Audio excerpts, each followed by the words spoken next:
बिस्मिल्लाहिर्रहमानिर्रहीम। अस्सलामु अलैकुम व्यूवर्स, आप देख रहे हैं Saudi Urdu news channel. Saudi अरब के सिक्योरिटी इदारे और मुख्तलिफ़ वजारतें मिलकर ऐसे अफराद जो सऊदी अरब में चाहे सऊदी शहरी हों या गैर मुल्की रिश्वत लेते हैं या देते हैं, इन तमाम अफराद की गिरफ्तारियां जारी हैं।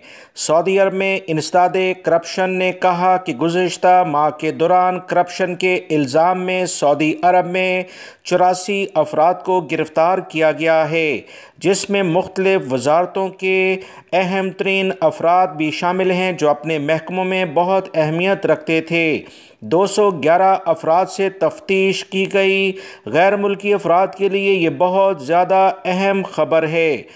सऊदी अरब के सिक्योरिटी इदारे और इंसदाद करप्शन के इदारे ने कहा कि गिरफ्तार शुदगान के ज़ेर तफ्तीश अफराद का ताल्लुक वजारत दाखिला, वजारत दिफा, वजारत नेशनल गार्ड, वजारत सेहत, वजारत इंसाफ, वजारत तालीम, वजारत बल्दिया, महकमा ज़कात और कस्टम से है।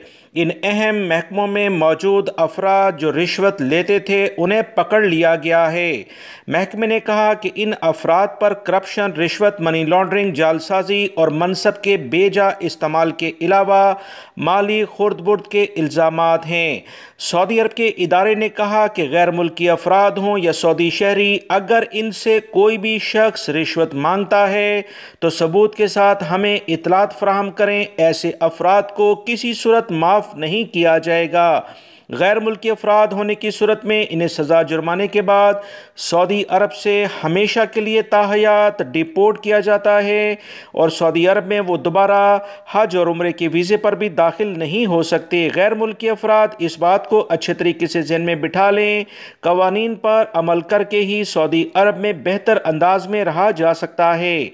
वीडियो लाइक करके शेयर भी कीजिएगा। मिलेंगे मज़ीद ताज़ा तरीन अपडेट के साथ। अस्सलामु अलैकुम।